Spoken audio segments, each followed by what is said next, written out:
हर हर महादेव। भक्तों, चलिए कथा का श्रवण करते हैं। मृकंदु ऋषि ने शिव की तपस्या करके पुत्र का वरदान मांगा। शिव प्रकट हुए और पूछने लगे, तुम अधिक आयु वाला साधारण पुत्र चाहते हो अथवा मात्र 16 वर्ष की आयु वाला बुद्धिमान और तेजस्वी पुत्र चाहते हो? मृकंदु ने सोचा, अगर मैं बुद्धिमान पुत्र मांगता हूँ तो वह 16 वर्ष की उम्र में ही मर जाएगा, लेकिन अगर मैं अधिक आयु वाला पुत्र मांगता हूँ तो वह बुद्धिमान नहीं होगा। उन्होंने बुद्धिमान पुत्र मांगा लिया।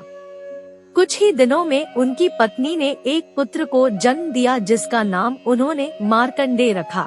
वह बहुत सुंदर, बुद्धिमान, दयालु और सभी गुणों से परिपूर्ण था। जब मार्कंडेय 16 वर्ष का होने वाला था तो उसके माता पिता ने उसे उसकी मृत्यु की बात बता दी। मार्कंडेय कहने लगा, मैं नहीं मरूंगा, मैं शिव की पूजा करूंगा। उसने हर दिन शिव की पूजा करनी शुरू कर दी। उसके 16वें जन्मदिन पर यमराज से लेने आ पहुँचे। मार्कंडेय ने उनसे कहा, मुझे अपनी पूजा समाप्त कर लेने दो। यम नाराज हो गए और उन्होंने उसके ऊपर यम पाश फेंका। शिव प्रकट हो गए और उन्होंने यम को यमलोक लौट जाने का आदेश दे दिया और बोले, वापस पृथ्वी पर मत आना। यम चले गए। उसके बाद से पृथ्वी पर किसी की मृत्यु नहीं हुई। पृथ्वी पर आबादी बहुत बढ़ गई। देवी पृथ्वी शिव के पास गई और कहने लगी, मैं इतना भर नहीं उठा सकती, कृपया यमराज को पृथ्वी पर भेजिए। जब शिव ने इनकार किया तो वह सहायता के लिए पार्वती के पास पहुंची।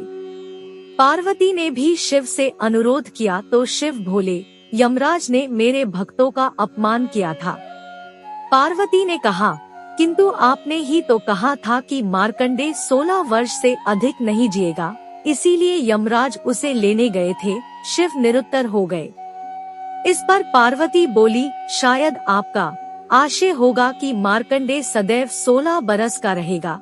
इसी बात को यमराज समझ नहीं पाए होंगे। शिव तुरंत प्रसन्न होकर बोले, बिल्कुल यही बात थी। उन्होंने तुरंत यमराज को पृथ्वी पर जाने की अनुमति दे दी और मार्कंडेय सदैव 16 वर्ष का ही रहा।